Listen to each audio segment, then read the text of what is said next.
Ceci n'est pas un tracteur bleu, aurait dit Magritte.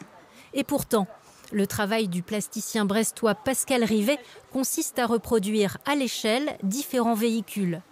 C'est pour faire découvrir les œuvres des artistes contemporains bretons que s'est créée l'association Cactus il y a bientôt 10 ans, en réponse à la fermeture du Centre d'art contemporain de Quimper, le Quartier. À chaque fois qu'on ferme un lieu de culture, c'est un crève-cœur. Et on a décidé de créer Cactus. Cactus, c'est une petite plante qui pousse en milieu hostile. On n'avait pas de lieu, donc on a commencé dans nos maisons avec 5 artistes. Et puis après, on est allé dans les jardins d'amis de Cactus. On a visité déjà d'autres jardins, d'autres expositions par les années passées. Puis on s'est dit, tiens, pourquoi pas cette année devenir hôte. Je suis surprise de l'émotion que je ressens et j'ai déjà un pincement au cœur à l'idée que cette œuvre va être enlevée du jardin. La photographe Muriel Bordier expose dans le jardin de Nicole et Charles.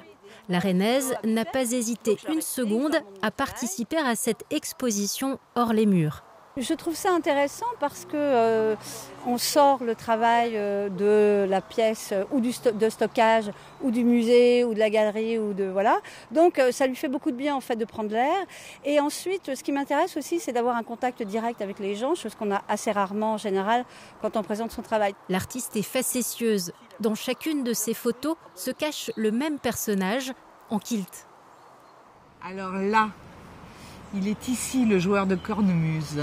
C'est souvent humoristique parce que déjà les personnages sont tout petits par rapport à un immense décor. Donc ça fait une sorte de bande de Lilliputiens qui se promènent, qui parfois sont en mouvement. On se demande pourquoi ils s'agitent autant. Les 4 jardins quimpérois ouvriront à nouveau leurs portails le week-end prochain, l'après-midi.